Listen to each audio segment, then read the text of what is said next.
আজকে সেই গণভবনে যে জাদুঘরের উদ্বোধন করা হলো, মাননীয় প্রধানমন্ত্রী জনাব তারেক রহমান সাহেব উদ্বোধন করলেন, একটা আলোচনা সভা ছিল।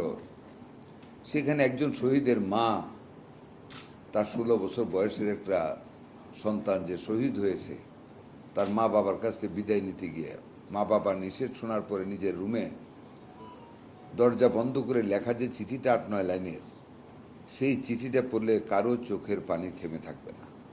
সে কি বলে, কি দেশপ্রেম তার ভিতরে ছিল, যে কি লিখেছে, বাবা মার কাছ থেকে বিদায় নিয়ে এসে শহীদ হয়ে গেল।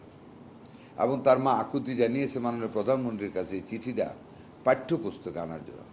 এবং I really tell you, it deserves the inclusion in the syllabus. এই চিঠি পড়লে মানুষের ভিতরে দেশপ্রেম সৃষ্টি হবে, যেটা আমরা we need it now at this stage of the country. একটা 16 বছরের ছেলে অল্প ভাষায় 7-8টা সেন্টেন্সের মাধ্যমে তার যে দেশপ্রেমের কথা রেখে গিয়েছে বাংলার জমিনে আমাদের কাছে, অনেক শিক্ষণীয়, অনেক অনেক বলব। আল্লাহ তাকে বেহেশত নসিব করুক। আমি এটার গভীরে যাওয়ার আগে আমি এই জুলাই মাসের আন্দোলন, বাংলাদেশকে বৈষম্যহীন একটা অর্থনৈতিক ব্যবস্থার কাঠামোতে ফিরিয়ে আনার জন্য, মুক্তিযুদ্ধের 71-এর যে চেতনা ছিল আমাদের অধিকার ভোগ করার গণতান্ত্রিকভাবে, সেটাকে আবার দেশে প্রতিষ্ঠিত করার লক্ষ্যে একটি কঠোর, চরম, একটি নিষ্ঠুর স্বৈরাচারের হাত থেকে এদেশে 18 কোটি মানুষকে বাঁচানোর লক্ষ্যে যারা সেই জুলাই বিপ্লবে অগ্রগামী ভূমিকা পালন করে যারা নিহত হয়েছে, শহীদ হয়েছে, তাদের আত্মার প্রতি অবনত মস্তকে শ্রদ্ধা নিবেদন করে আমি এবং আমার মন্ত্রণালয়ের পক্ষ থেকে সহমর্মিতা এবং শ্রদ্ধা জানাই যারা আহত, যাদের হাত নাই বা পা নাই বা চক্ষু নাই চিরদিনের জন্য, তাদের প্রতি আমি আমার সহমর্মিতা জানাই। এই জুলাইটা একদিনের জুলাই না। একটা আগ্নেয়গিরিতে যখন অগ্নুৎপাত ঘটে, যে লাভার বের হয়, এটা হঠাৎ করে যেদিন বের হয় ওই দিনের সৃষ্টি না। যুগের পর যুগ ধরে ধরে আগ্নেয়গিরির ভিতরে অগ্নুৎপাতের মতন সুরিঙ্গের সৃষ্টি হয়, ম্যাটেরিয়াল সৃষ্টি হয়। যখন সেটা ভরে উঠে, ঘর্ষণ শুরু হয়ে যায়, ঠিক তখন সেটা ফেটে পড়ে, মুখ ফেটে পড়ে, যেটা থেকে নির্গত ধোঁয়াকে আমরা লাভা বলি। বিচ্ছিন্ন আকারে কঙ্কর, অনেক পদার্থ, লোহা, ধাতু বের হয়।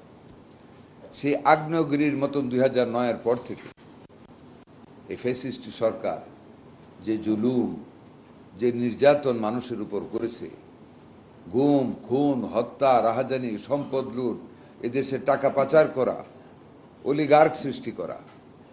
আমি নিজে, আমার পায়ের টেন্ডর নাই। 18 নির্বাচনে আমি প্রার্থী ছিলাম।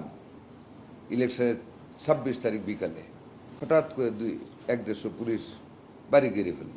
বাড়ি 300 করে তাড়াতাড়ি নামতে গেলাম, রাইফেল দিয়ে এমন একটা বাড়ি, আমার ডাইন পায়ের টেন্ডনটা ছিল। এটা অবাক, হাসি উঠে এখন, কি অত্যাচার! তারা কিভাবে দেশটাকে মনে করেছিল ওদেরই বাবার সম্পদ। একজন মুক্তিযোদ্ধা, এই দেশটা স্বাধীন করেছি, কমান্ডার ছিলাম, কত যুদ্ধ করেছি। একজন পুলিশ আমার মতো লোকের একটা পা বাড়িতে আমার টেন্ডন ছিঁড়ে ফেলে, সাথে সাথে পড়ে গেলাম। দিনের ভোট রাতে ঘিরে নিয়ে গেল। বাপদাদার জমিদারি পেয়েছিল দেশটা। ইতিহাস পড়েনি আমাদের সেই ছেলেরা, আমাদের আবু সাইদ, মুগ্ধ, নাসিফারা, আমাদের মেয়েরা যেভাবে বের হয়েছিল, এটি ইতিহাস। It was more than that of a revolution. It was the offshoots of patriotism,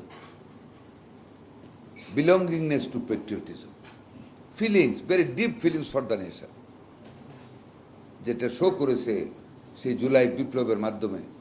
আমরা তাদেরকে শ্রদ্ধার সাথে স্মরণ করি। 2009-এর পর থেকে যারা গুম হয়েছে, খুন হয়েছে, যাদের সম্পদ লুট করা হয়েছে, কত মায়ের বুক খালি করেছে, কত মানুষকে চুপ বেঁধে হত্যা করা হয়েছে, নদীতে ভাসিয়ে দেওয়া হয়েছে।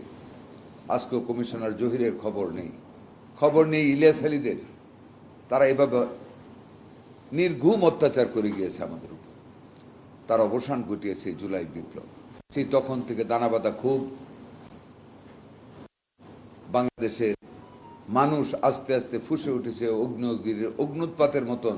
সে জুলাই এসে তার দাবানলের মতো জ্বলে উঠেছে, যার নেতৃত্ব দিয়েছে আমাদেরই যুব সমাজ, আমাদেরই গর্বিত ছাত্র সমাজ, যারা 1972 সালে জিন্নার কথাকে অবজ্ঞা করে মৌলানা আব্দুল হামিদ খান ভাসানীর সেই আসসালামু আলাইকুম থেকে শুরু করে ছাত্ররা যে আন্দোলন করেছে বাংলা ভাষা কায়েমের মাধ্যমে, সেই 52 থেকে স্বাধীনতার সূত্র হয়।